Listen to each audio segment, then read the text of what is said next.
After the Oval fiasco, Volodymyr Zelenskyy is in the United Kingdom. The Ukraine summit has kicked off in London. The European leaders, they held Ukraine peace talks. The UK Prime Minister says that this is a once-in-a-generation moment for security.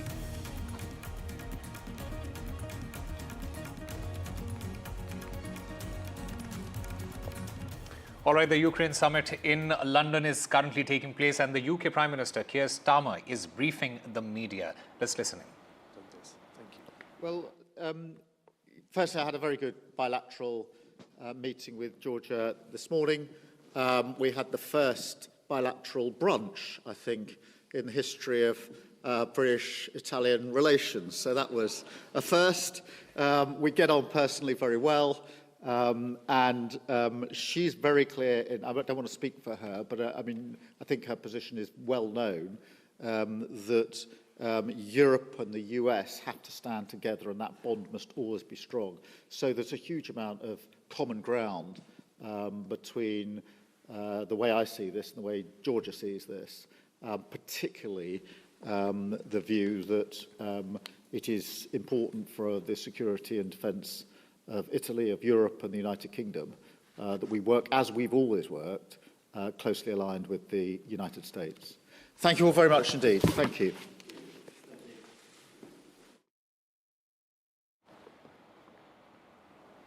So UK Prime Minister Keir Starmer there briefing the media. In fact, the European leaders, they held the Ukraine peace talks, and Keir Starmer, he said that they have agreed to keep the aid flowing to Ukraine.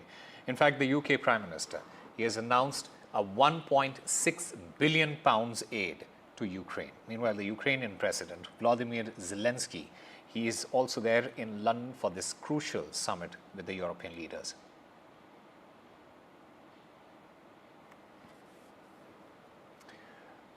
Meanwhile, after that visit to the United States, Volodymyr Zelenskyy, where he met the President of the United States and the Vice President, which was dubbed as the Oval fiasco, the UK Prime Minister has described this entire moment as once-in-a-generation opportunity to address security concerns.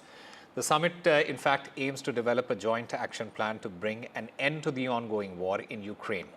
Zelenskyy has emphasized that Ukraine needs peace and has met with various European leaders, including the Italian Prime Minister Giorgia Meloni, to discuss potential solutions. Now, French President Emmanuel Macron was there, as well as the German Chancellor Olaf Scholz. The UK has announced a comprehensive package of support for Ukraine's recovery.